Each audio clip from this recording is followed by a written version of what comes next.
Today's webinar is the fourth in a series regarding the Highway Safety Manual presented by the Florida Department of Transportation.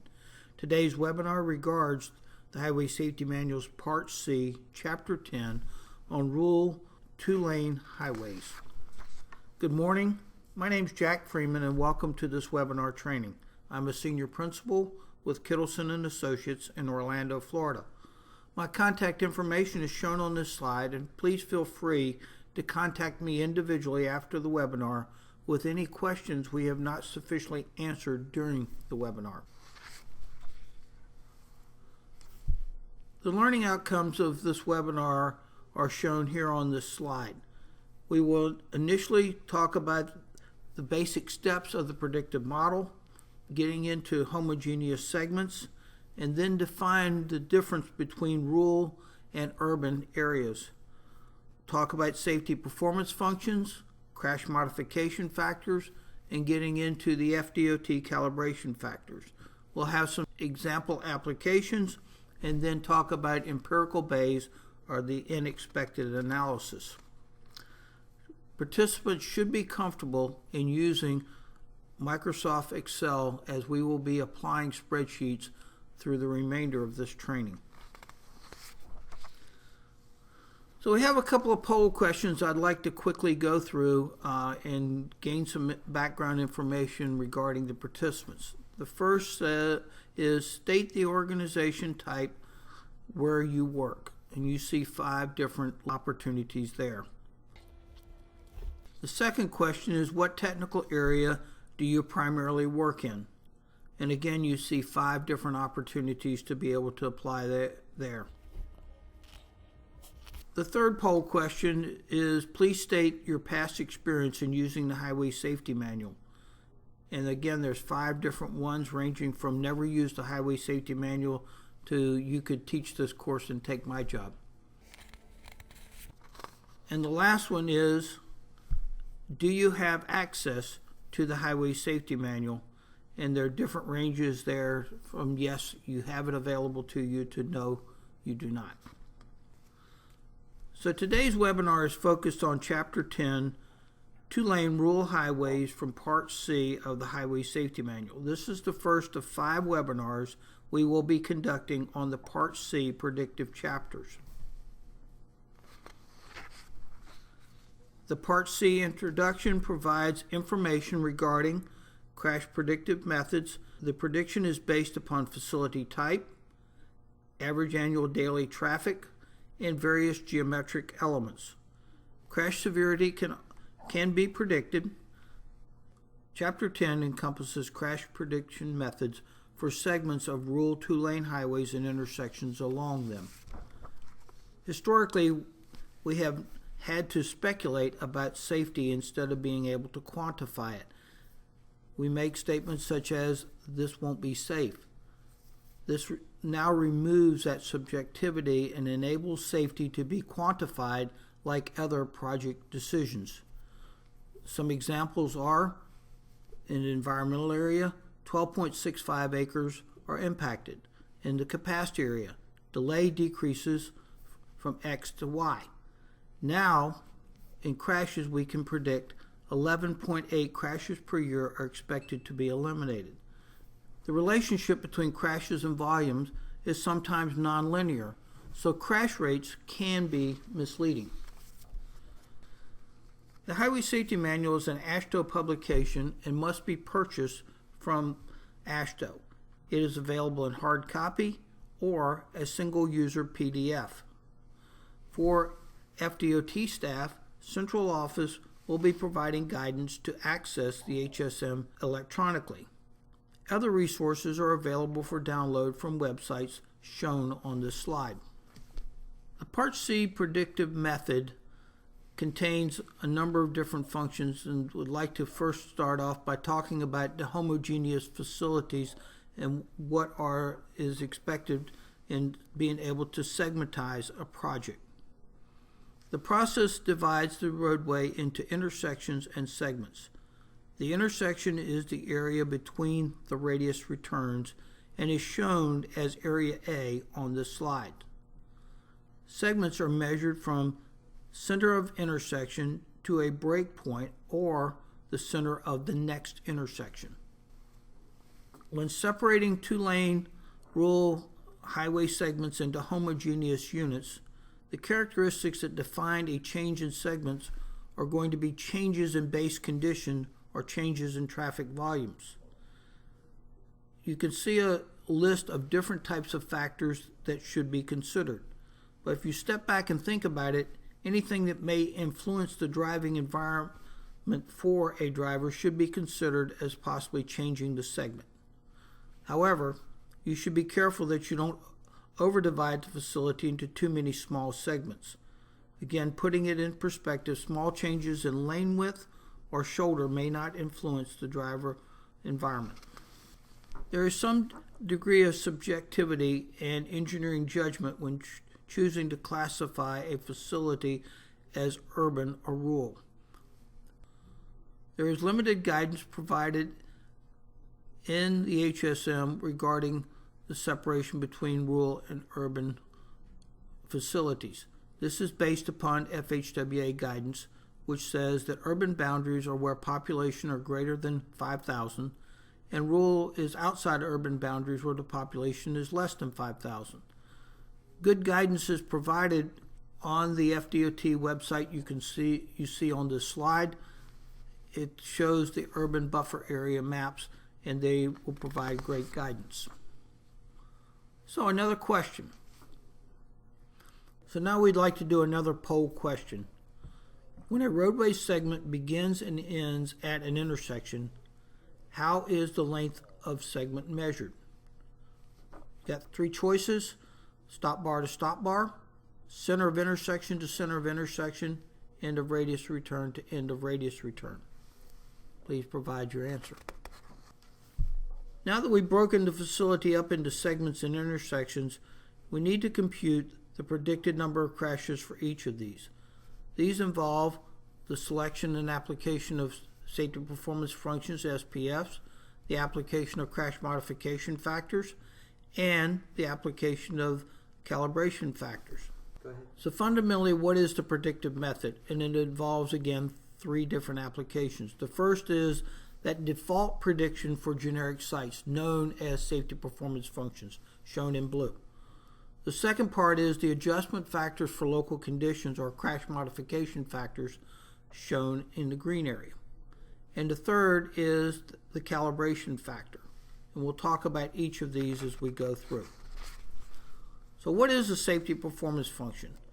It is a result of a regression analysis that allows you to predict the average number of crashes per year. And it has a certain conditional expectation based upon dependent variables, which are average annual daily traffic and segment length.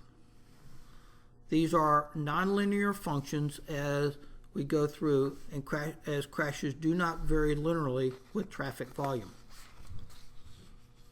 So what does an SPF look like?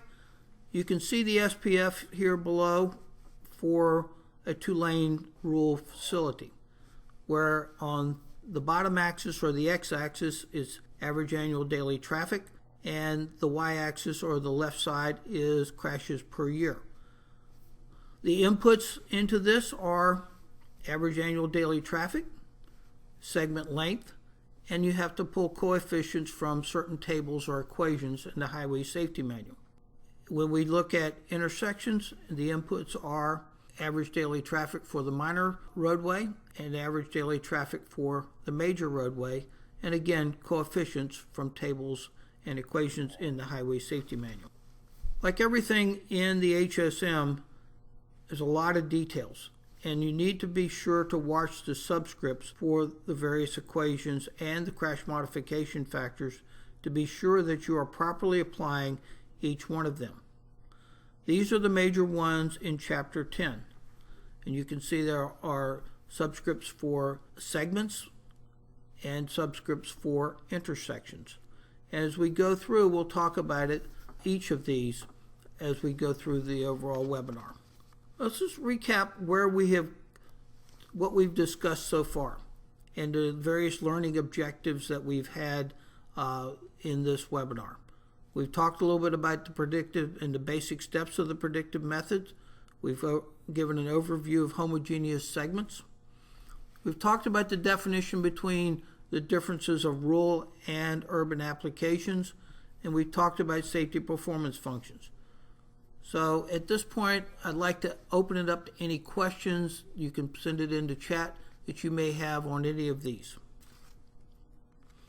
So the next part of the webinar, we want to talk a little bit about crash modification factors, and we covered this in great detail in the previous webinar, webinar number 3. But crash modification factors are basically reflecting an expected change in crash frequency due to a treatment. It could be geometric, it could be intersection control, it could be different things. And if you look at this example, if the CMF is 0.80, then it is 0.8 times the original crash number, or resulting in a 20% reduction in crashes. There are 3 possible ranges of crash modification factors. If the CMF equals 1.0, the treatment has no effect on the expected crash frequency. If it is less than 1, it is expected to reduce the crash frequency. If it's greater than 1, it will increase the crash frequency. SPFs predict crashes per year for a base condition considering average annual daily traffic and segment length. The CMF will then modify the base condition to reflect local physical conditions. In this example, the base condition for a 4-lane signalized intersections assumes no left turn lanes on the major street approach. If the study intersection has left turn lanes on all 4 approaches, then apply the appropriate CMF to account for the left turn lanes. It's also important to note that the CMFs shown in Part C are for the predictive method and have been calibrated based upon that particular SPF. You should not apply Part D CMFs that are covered in the previous webinar. We've talked a little bit more about that application. It can be done, but it's not the overall predictive method. CMFs then modify the base condition to reflect local physical conditions. In this example, the base condition for a 4-leg signalized intersection assumes no left turn lanes on the major street approach. If the study intersection has left turn lanes on all 4 approaches, then apply the appropriate CMF to account for the left turn lanes. The purpose of calibration factors is to modify the predicted average crash frequency from the default manual predictions to local conditions, accounting for regional characteristics such as climate, driver populations, animal populations, crash reporting thresholds, and crash reporting system procedures. Driver population doesn't refer to the number of drivers, it refers to demographics such as age, experience, familiarity with roads. The predictive methods included in Part C of the HSM were developed from data from select jurisdictions in the United States. FDOT has conducted a research project to develop calibration factors for Florida facilities. The calibration factors for segments and intersections on rural 2-lane highways are shown here. The calibration factors for intersections were recently updated and are also shown here. CMFs and calibration factors essentially slide the SPF or predicted crashes up or down as shown here. And you can see that graphically here, the ADT is on the x-axis or the bottom, and the crashes per year is on the y-axis or to the left. And you can see how the CMFs or crash modification factors can slide that overall crash prediction per year. So another poll question. What are the components of the crash prediction equation? Please indicate all that apply. Safety performance functions, calibration factors, crash modification factors, roadway functional classification. This is an example plot of an SPF for a rural 2-lane roadway segment. This one is linear. Most are not. This is the SPF part of the predictive equation shown below. Just like the generic examples previously shown, ADT is on the x-axis and the number of crashes is on the y-axis. Here we show the base conditions for a Rule 2-lane roadway segments. You need to have this data for every segment of a Rule 2-lane road that you're going to analyze. Next, we'll go through the crash modification factors to apply each of these features as it varies from the base condition. The first CMF is lane width. A key point to note is that the CMF only applies to particular crash types. See the note on the slide basically indicating that it's for single vehicle run off the road and also for multiple vehicle head-on, opposite direction, and same direction sideswipe crashes. There is an equation to convert just the particular crash types to all crash types. This equation is for converting a CMF applicable to a particular crash type or severity to a CMF value applicable to all crashes. The equation depends on the crash modification factor for related crashes called RA and the portion of related crashes called PRA. The portion of related crashes is taken as a percent distribution by type or severity. The HSM provides default distributions. In this case, it is 0.574, or you can use crash distributions that are locally derived. So another poll question. Do all CMFs apply to all crash types? Yes or no? The CMF for shoulders is a function of shoulder width and type. This CMF only relates to particular crash types such as single vehicle run off the road, multiple vehicle head-on, and two different side swipes. The portion of related crashes should be adjusted to develop total crashes, and again this factor is 0.574 as a default value. The CMF for shoulder width on 2-lane rule highways should be carefully applied. Again, this is for particular crash types. If we look at an example here, for an ADT, and you can see across the top you have different ADT functions. In this particular case, the ADT is 3,500 and the shoulder width is 4 feet. In this particular case, the value would be for the width is 1.15.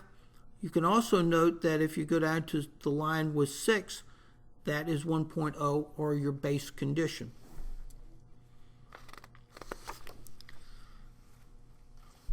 This CMF is for shoulder type, and this table should also be carefully read. The base condition here is the top line, which is the paved condition, and it is 1.0 regardless of shoulder width.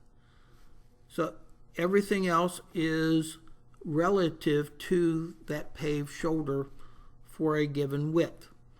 In this particular case, you have a 4-foot turf shoulder, so you're looking at a CMF for that of 1.05. Also, in the note below, it defines what composite shoulders are, which is where 50% of the shoulder width is paved and 50% of it is turf. So to develop your full CMF for the shoulder, you go through the equations shown below. And we've already previously calculated the CMF for width of 1.15, the CMF for shoulder type of 1.05, the proportion of related crashes, as I previously said, is 0.574. You put that into the equation and you end up with an overall CMF of 1.119. This CMF is for horizontal curvature. It is an equation that accounts for the length of curve, the radius of curve, or whether or not spiral transitions are present. You can see three different conditions for spirals, and generally you get a lower crash modification factors when spiral transitions are present. The fourth CMF is for superelevation, and this is really a measure of superelevation variance. And you look at where superelevation variance is defined as the AASHTO Green Book rate minus the actual superelevation rate. For example, should the superelevation variance be 0.015, then the middle equation would apply as the variances between 0.01 and 0.02. So you see the three different equations there based upon the different degree of superelevation variance. The next CMF is for vertical grade. The base condition for grades is generally a level roadway. The sign for the grade is irrelevant because each grade on the rule 2-lane roadway is an upgrade on one direction of travel and a downgrade for the other direction of travel. Grade factors are applied from point of vertical intersection to point of vertical intersection.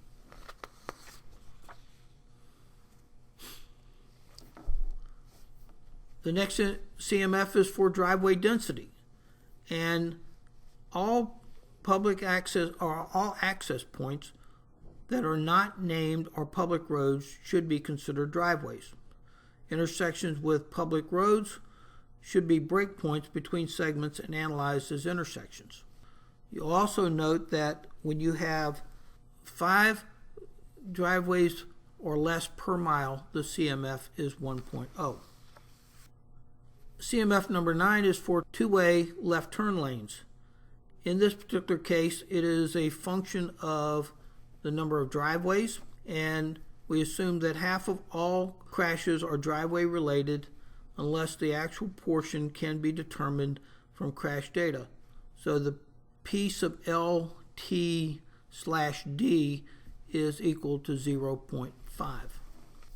The next CMF is regarding roadside hazard rating, taken from the AASHTO Roadside Design Guide. These are ratings ranging from 1 to 7, where 1 is a forgiving roadside environment and 7 being unforgiving roadside environment. And I'll quickly go through what these different ratings are and just pick out some particular conditions for each one. The first is a roadside hazard rating of 1, where clear zones are greater than or equal to or greater than 30 feet from the edge of travel lane, and side slopes are flatter than 1 to 4. The roadside rating for 2, we have a reduction in clear zone between 20 and 25 feet from the edge of travel lane, and side slope of about 1 to 4, and you still have recoverable terrain. Roadside hazard rating 3 is the base condition. The clear zone is now about 10 feet from the edge of travel lane. The side slopes are now getting a little bit steeper between 1 and 3 and 1 to 4. And we have rough roadside surface with marginally recoverable terrain. Roadside hazard rating of 4 is clear zones between 5 and 10 feet. Side slopes still 1 to 3, 1 to 4. We may have guardrail and different other conditions with objects getting into the clear zone area. We get to roadside hazard rating of 5, and even on out to 10, this is more indicative of rolling and mountainous terrain. Clear zone is 5 to 10 feet from the edge of travel lane. The side slopes are 1 to 3. It's virtually non-recoverable. We may have guardrail and may have exposed trees, poles, and other objects within the clear zone. Go ahead. Roadside hazard rating of 6 is clear zone less than or equal to 5 feet. We got a side slope of 1 to 2 now, non-recoverable. There's no guardrails. You got rigid objects within 0 to 6.5 feet from the pavement edge line. And roadside hazard rating of 7 is very mountainous terrain. Certainly not applicable to Florida, where the clear zone is equal to or less than 5 feet. You could have cliff or vertical rock is shown here with no guardrail. So, as you look at this in summary, the CMF for roadside design using the hazards ratings are summarized here in the bottom right hand corner of the graphic. Again, a roadside hazard rating of 3 is a CMF of 1.0. The clear zone in Florida, I would think that most of our rural 2-lane highways will have a roadside hazard rating of 1 or 2 and be much greater than the 10-foot clear zone shown in as the base condition. Another CMF is for roadway lighting. This CMF only applies to nighttime crashes. Default proportions are available, and you can see that in table 10-12 shown on this slide.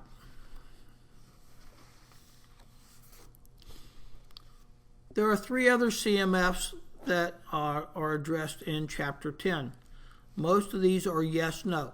Do you or do you not have rumble strips? Are there passing lanes provided? Is there automated enforcement along the corridor? These are simple yes or no's, and you apply the appropriate CMF. Again, the calibration factor adjusts for local conditions. In Florida, the calibration factor for a 2-lane rural roadway is 1.0. All right, so let's take a look at an example, and I'd like to go into example 4A, which is for a segment, and it explores the application of the Highway Safety Manual to a 2-lane rural road segment. For now, we're just analyzing the existing segment and not any alternatives. The primary objective of this example is to introduce you to the basic application of the predictive method. We're going to show hand calculations so you understand the underlying method. In practice, this is typically performed with a spreadsheet that will be presented later in this webinar. Crash modification factors will need to be applied for those locations varying from the base condition. These are shown in red on this slide and include shoulder width, roadside hazard rating, driveway density, and centerline rumble strips. This slide provides the information needed for the CMF calculation. The first step of the predictive methodology is calculating the base crash prediction using the safety performance function. You can see the overall equation here, where the average annual daily traffic is 17,000. The length is 0.61 miles. You plug that into the equation shown in dark blue, and you go through the calculation, and you end up with an N sub SPF for a rural segment of 2.77 crashes per year. Now we need to apply the crash modification factors. And the first is the CMF for shoulders is a function of shoulder width and type. The shoulder width using the table 10-9 would be 1.15. The shoulder type, because it is paved and that's the base condition, would be 1.0. Because we don't have local data, we'll be using a proportionate form of 0.574. Go through and calculate the crash modification factor for shoulder width of 1.09. Looking at the other crash modification factors, the roadside hazard rating is 2. So we go to the table and we see that CMF to be 0.54. This slide is an overall representation of the CMF for this example 4A. We've already gone through the shoulder width, and that CMF is shown here. The roadside rating, or correction, roadside hazard rating is 2. Therefore, the CMF is pulled from the table, and you can see from the right at 0.94. The driveway density, being 3 per mile, is less than the base condition of 5 per mile, so that its CMF is 1.0. And shoulder rumble strips are present, so that's simply put that CMF in of 0.94. So you go through the calculation on the next slide here, and it is shown you bring the SPF in, you bring in your crash modification factors in, and those are multiplicative, so you multiply all of them together, and then you bring in your calibration factor of 1.0, and you multiply that out to end up with an overall 2.65 predicted crash per year for this segment. So overall, what can we do with the information that we have obtained at this point? And a number of things. First of all, you can use to analyze alternatives. And since this was for the base condition, you could add different conditions, such as adding roadway lighting, adding a two-way left turn lane to test the impact of these different types of countermeasures on safety.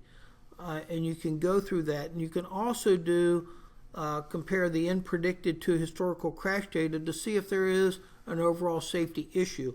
So you can go through that and evaluate it.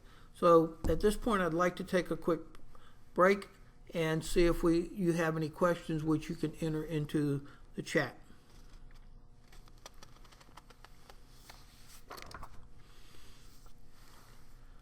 The next area we'd like to talk about is the intersection SPFs. And you can see the 3 intersection SPFs that we have here. These are all 4 particular SPFs for rural 2-lane highway intersections. Therefore, 3-leg stop control, 4-leg stop control, and a 4-leg signalized intersection.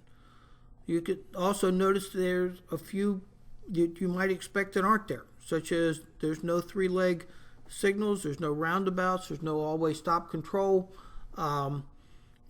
Many of these are under development now for the 2nd edition. They didn't make it into the 1st edition, but they'll be coming on later on as future editions of the HSM are developed. So we go through this again through the same process, and you can see in the equation down below the blue highlight on the N sub SPF. Still going through that same process of applying the crash modification factors and the calibration factor. There are a few less crash modification factors, or CMFs, for the intersections. You can see the 4 here, but they don't apply for every particular condition. For instance, the skew angle only applies to the 2 stop control intersections, does not apply to the signalized intersection, and therefore in this particular case it would be 1.0. The others do apply, and we'll have to go to the tables to see what they are. But all this information is easily obtainable. You can do probably much of it from aerial photography and a quick site review. Looking at the intersection skew angle CMF, you can see the 2 different equations here that are based upon that skew angle. And the skew angle is measured, as you can see here. It is basically measured in degrees and put into the equation to be able to compute that crash modification factor. The left turn lane CMFs are very easily taken from the table. The one big thing I think you might notice here is these CMFs are fairly substantial. So as you see, if you add a left turn lane, you could get quite a reduction in crashes. You've got it for 3-leg and 4-leg intersections. You're looking at it at a unsignalized intersection with minor street road stop control that assumes stop control on the minor approaches, and then for a traffic signal being the bottom line for a four-legged intersection. The reduction in right turn lanes are not quite as dramatic as what we had before for the left turn lanes, but still a fairly nice reduction, very similar in table setup as we had for the left turn lanes. And again, you get a reduction for whether you have right turn lanes on one approach, two approaches, and it's divided out for signalized being the minor road stop control, unsignalized for the minor road stop control, or signalized for the traffic signal. So now let's look at the left turn lane CMF, and this is a table from the Highway Safety Manual. It shows the three and four-legged intersections. A couple of important notes here. For the unsignalized intersection, you only account for those approaches that do not have stop control. They are not accounted for, as you can see in Note A. And stop signs are only present on the minor road approaches, as you can see in Note B. These are important factors when you consider the unsignalized intersection CMF. The signalized intersection, you can see, accounts for all four approaches if you have left turn lanes. And the other thing that I'd like to point out is this has a fairly big effect on the reduction in crashes. These CMFs are very high and result in a good application if you're having crashes at an intersection. Looking at the right turn lane, still a good number, but not nearly as great as that we had for the left turn lanes. It's the same basic approach. It is only, does not consider stop control approaches. So therefore, and the stop control approach is considered on the minor road only. So you only get two approaches for the unsignalized intersections, but for a signalized intersection, you will get all four approaches. The lighting CMF, again, is there, but it's only a portion of the crashes. As you can see in the blue highlighted note, it's a portion of crashes at unlit intersections occurring at night. So you have to use the default values for those portions that are occurring at night, shown in the table below. So let's look at an intersection example. In this particular case, it is a two-lane, two-way roadway with a what we call 3ST or three stop control intersection. And in, the only difference in default values in this particular case is the skew angle is 35 degrees. We've given you the ADT for the major approach, the minor approach. We have the calibration factor in there. So let's go through and compute the values here. The first is going through the N sub SPF, and you can see the equation above. There are only two variables that are placed in there, the ADT of the major roadway and the ADT of the minor roadway, and that goes through and calculates out to be 2.49 crashes per year. We now need to calculate the crash modification factor, and again, the only skew angle varies from base. So we go through that calculation, and we had 35 degrees, so the 35 gets put in and goes through that calculation. And so that CMF is 1.15, and the calibration factor is 1.27 for this particular type of roadway. Two-lane rule and 3ST, meaning three-leg stop control. So we can go through now and calculate the total crashes, the total in predicted. The equation shown above, and we plug in the 2.49 from the SPF, the CMF, which is combined. In this case, we only had one for the skew angle of 1.15, and then the calibration factor, and multiply that out to get an in predicted of 3.64 crashes per year. So let's look at an example. Same intersection as the previous example, but in this particular case, we want to add a turn lane. So now what we're going is from the existing we had before now to a proposed. And we're going through and we're going to add a turn lane and we're going to add lighting. So how does this change the overall safety performance of this intersection? And we go through and look at the example. Well, the SPF is the same because the volumes haven't changed. So the SPF stays the same, that's 2.49, and that was the same as the previous example. The skew angle hasn't changed, so that's still there at 1.15. But now we can go through and add in the CMF for the left turn lane, comes out of table 1013 of 0.56, and we can go through and add the lighting, and adding lighting in, and that's crash modification is 0.90. Gives us an overall CMF combined, again they're multiplicative, so you multiply them all together, of 0.58. So we're now going through and recalculating the N predicted for this, and it's again the 2.49 from the SPF. Crash modification factor is reduced to 0.58, and the calibration factor stays the same. Gives us overall prediction of 1.83 crashes per year. So basically what we're seeing is a pretty substantial change in crashes. So another polling question, and the question is, what effect did adding the left turn and lighting have? Did it increase crashes, no effect on crashes, or decrease crashes? So let's have some discussion on that. Which had the greater effect on crashes? Well, overall, let's go back to your polling question. It caused a decrease in crashes. In fact, it reduces the predicted crashes at this location by almost 50%, from 3.6 down to 1.8. But which had the greater effect? Was it the left turn lane or adding the lighting? Okay, and if you go back and look at those crash modification factors, you had a CMF of 0.56 for the left turn lane, you had a CMF of 0.90 for the lighting. So the crashes were reduced by 44% as a result of adding the left turn lane, so it had the greater effect on the overall crashes of this intersection. So continue on with the overview. The last step here is applying the Empirical Bayes method.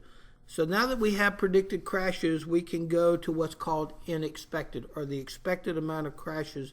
But let's talk first about a little bit about what is Empirical Bayes. So far, what we've done is everything has been based upon predicted crashes, purely model generated and based upon the factors in the model. But what happens if we have historical crash data? What can we expect in the future based upon applying this, and what is that expected? It'll be something in between, and we'll show that to you in a few minutes.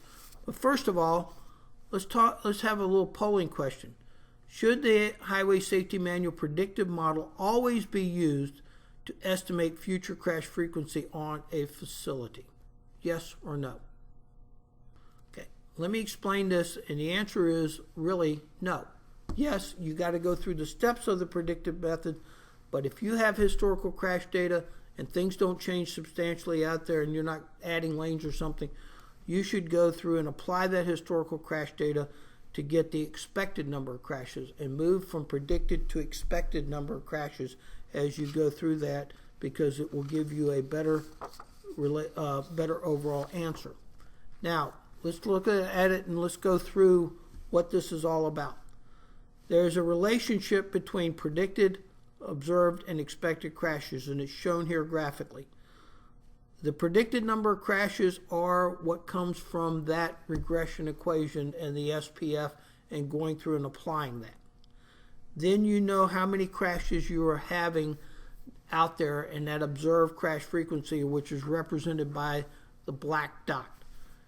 Somewhere in between is that expected crash frequency, and that overall X is that, and that crash frequency is the observed crash frequency and the predicted crash frequency are combined together using a weighting average to develop what's called the expected crash frequency. And we'll talk more about this in a few minutes. But it's also important to note that that observed crash frequency may be less than what you have in predicted crash frequency. And the expected crash frequency would then be below the curve. But that expected crash frequency will always be between the predicted and the observed based upon the weighting factor. So when should you apply the empirical Bayes? And really it's anytime it is possible. And you should use it when you have the overall number of observed crashes and you have geometric conditions that are staying largely similar. We go back to that example that we just did before and looking at adding lighting, adding left turn lane. That's largely similar. But if I'm changing the basic number of lanes from 2 lanes to 4 lanes, then you can't apply it and go through that process. So, and going through the process will lead you to expected number of average crashes. So, I've talked a little bit about the weighting factor, the weighting adjustment for observed crashes, and the formula is shown here. The value of K is an over-dispersion parameter, and it is published in the HSM, and it is provided with each HSM, or each safety performance function in the HSM.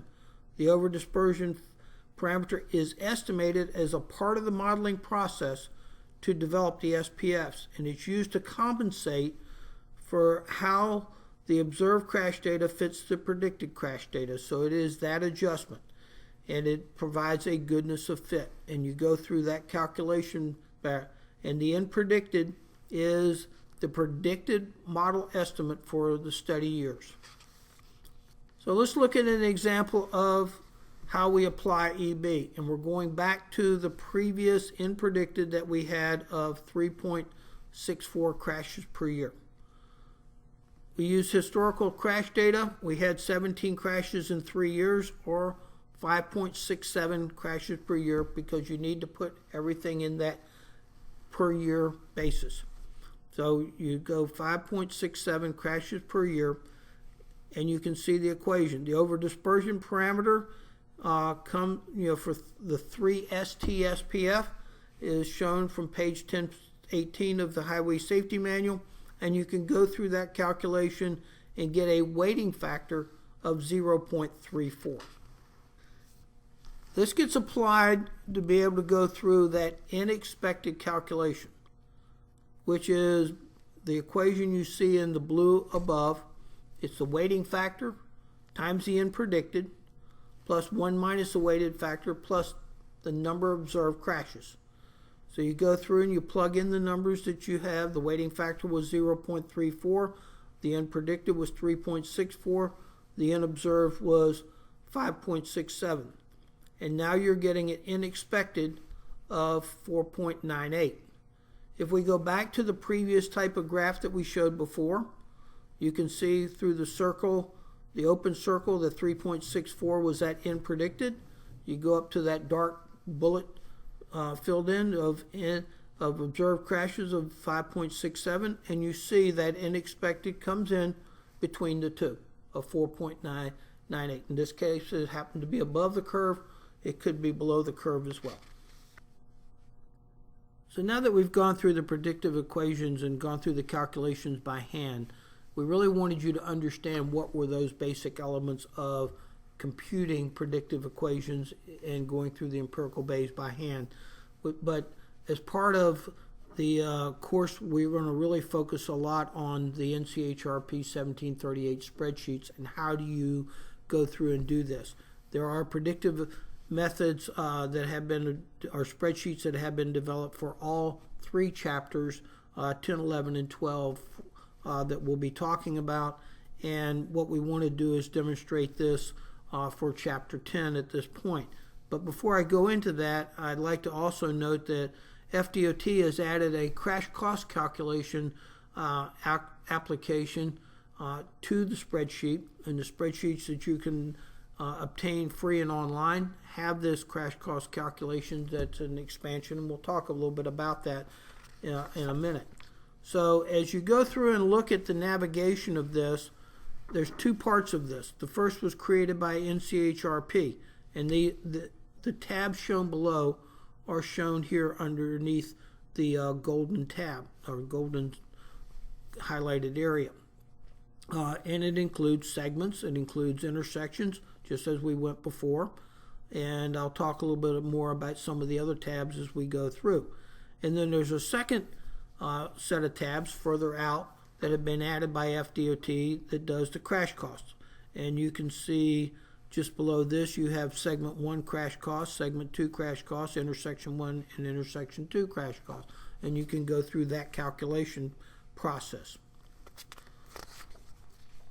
So what we'd like to do is several spreadsheet demonstrations. We'd like to go back to the previous examples you did, 4A for the segment, 4B for the intersection, and then going through and applying the Empirical Bayes method using historical crash data and step through these examples.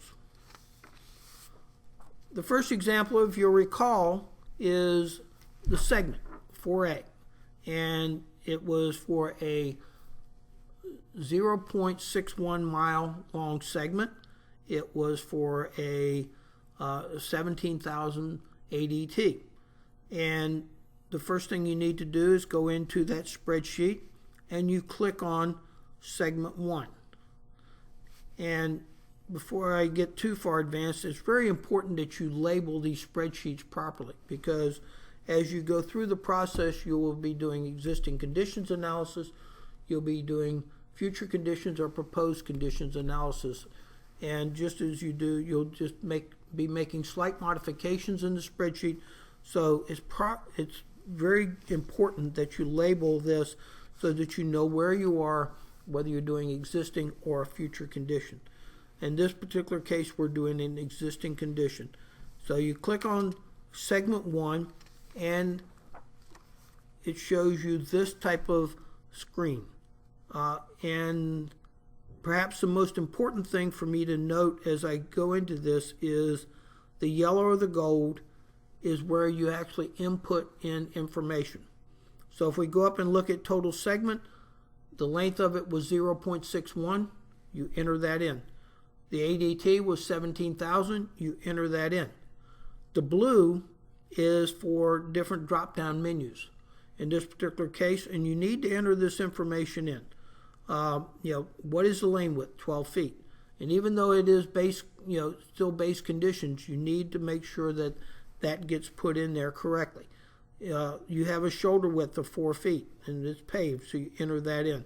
And you go through and you enter in the different information, the driveway densities and different types of information. And that is the important part that you have to go through here. So blue represents pull down menus or drop down menus, and gold or yellow is where you have to input information. As you look at the spreadsheet results, it basically, and this is in the same area, segment 1, it's at the bottom of the spreadsheet, and you go down toward the bottom and it's called worksheet 1E, but you go down there and that will give you that in-predicted value. And go through there and provide that in-predicted value of 2.6. You'll also notice that it also gives you fatal and injury and property damage only. We don't tend to use these much in Florida, and I'll talk more about that later because FDOT has developed their own crash distribution, so we'll talk about that in future webinars. These are generic and these happen to be national data. We want you to use the data that comes from the Florida crash tables that are found in the plans preparation manual. So quickly again, and what we're trying to do at this point is just give you a quick overview of how the spreadsheets are done.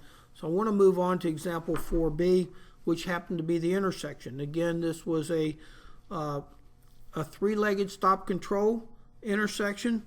So you need to go over here and click on intersection 1 and the tab for intersection 1. You can see here that the very first item is the intersection type, and it's a pull down menu, and you hit 3ST. You go in and enter in your AADT for the major roadway, 5200. You enter in the AADT for the minor roadway of 3600. You go in, and the next one is asking you for skew angle, and you enter that in as 35 degrees.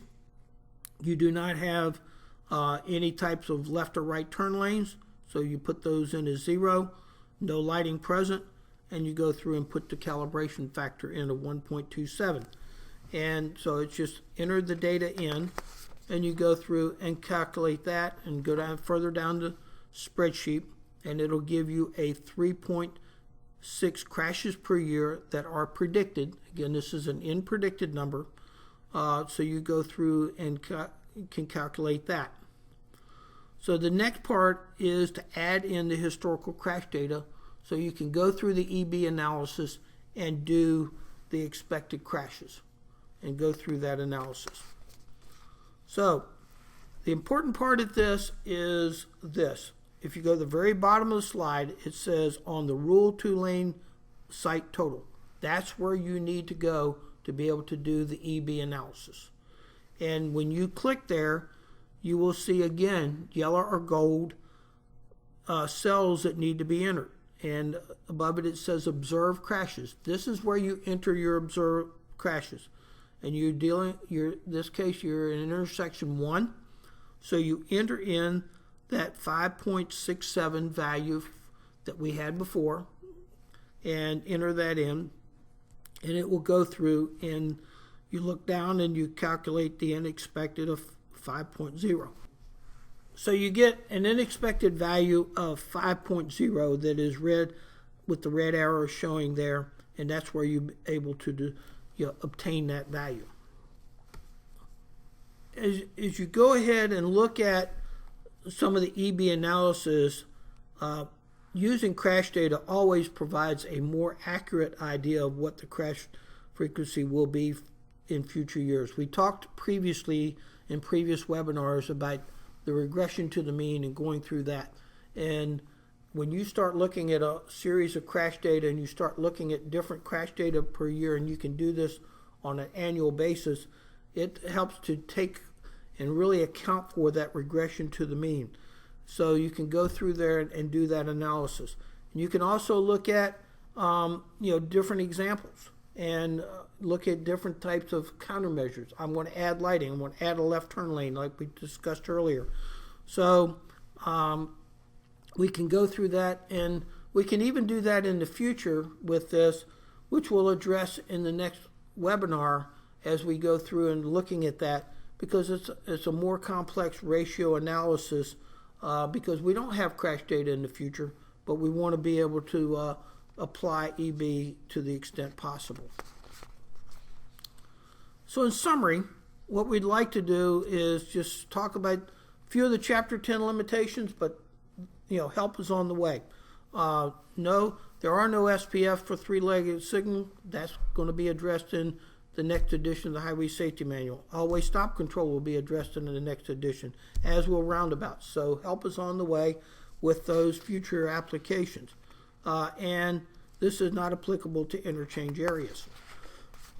So as we close this webinar, I'd like to review with you again the learning outcomes and what we talked about, and the basic steps of the predictive method, and going through that, and looking at homogeneous sections and what is that homogeneous segments for being able to segmentize the roadway, going through the definition of urban and rural, and when should the rule Chapter 10 be applied, or moving to Chapter 12 for the urban applications, safety performance functions, crash modification factors, calibration factors. We've covered that in great detail.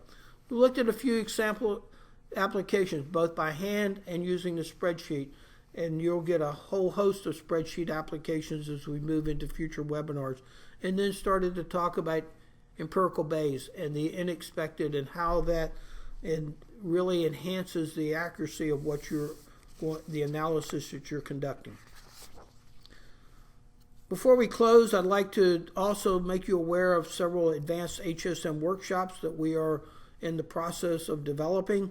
These will be 4 one-day workshops that will really focus on highway safety manual procedures to specific project example projects. We'll do a day-long workshop in planning, a day-long workshop in PD&E, etc. These will be conducted at 4 different FDOT district offices. The dates and locations are yet to be determined. I can tell you it's going to be sometime in 2017, but specific dates have not yet been determined. And with that, I'd like to go live to answer any questions that you may have submitted during the webinar and anything else we may have. Thank you for your time.